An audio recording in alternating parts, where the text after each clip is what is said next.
Parmi les enfants de Dieu, bien sûr, il y a 4 catégories, les pères, le bébé, les pères dont je venais de parler. Il y a l'autre catégorie, ce sont des jeunes gens. La Bible dit, je vous écris jeunes gens parce que vous êtes forts, que la parole de Dieu est en vous. Voilà, ceux qui sont forts, c'est parce que la parole de Dieu est en vous que vous êtes forts. Et vous avez vaincu les malins. Vous ne pouvez pas vaincre le diable sans la parole de Dieu.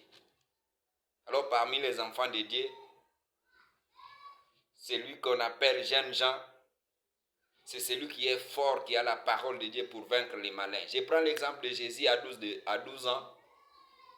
Sa maman qui nous avait dit qu'elle avait croisé l'ange, qu'elle a été couverte par le Saint-Esprit pour donner naissance à Jésus qui sera appelé Fils du Très-Haut. Ce jour-là, à Jérusalem, la maman dit, toi Jésus, nous t'avons cherché, moi et ton père, avec larmes, parce qu'il était resté là-bas à la Pentecôte quand il était retourné. Jésus leur a corrigé, la parole corrige l'erreur. C'est la parole qui vend le malin.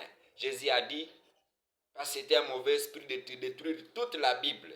Toute la Bible, les prophètes ont parlé du Seigneur Jésus. Maintenant, vous venez détruire ce témoignage-là pour donner à Jésus Joseph comme son père. Ce qui n'avait pas, ce qui pouvait déranger toutes les prophéties d'Ésaïe et toute la Bible.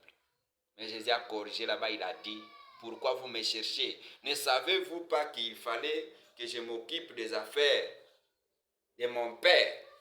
Alors si son père était Joseph, il pouvait être là-bas dans l'atelier en train de faire les bois, de couper des bois, faire des meubles. Mais là-bas avec les anciens, il était en train de défendre la parole de Dieu. Il était jeune Jean parce que la parole était à lui. Et un jour, quand il est revenu de la prière et des jeûnes qu'il avait fait pendant 40 jours, l'ennemi l'a attaqué, il a vaincu avec la parole de Dieu. Voilà des jeunes gens dont on a besoin, les gens qui ont la parole de Dieu, les gens qui ont la profondeur et qui savent vaincre l'ennemi avec la parole de Dieu. Voilà des jeunes gens, des enfants de Dieu très forts. Et la Bible dit, la force d'un jeune homme, c'est ça sa gloire. Que Dieu vous bénisse et à très bientôt.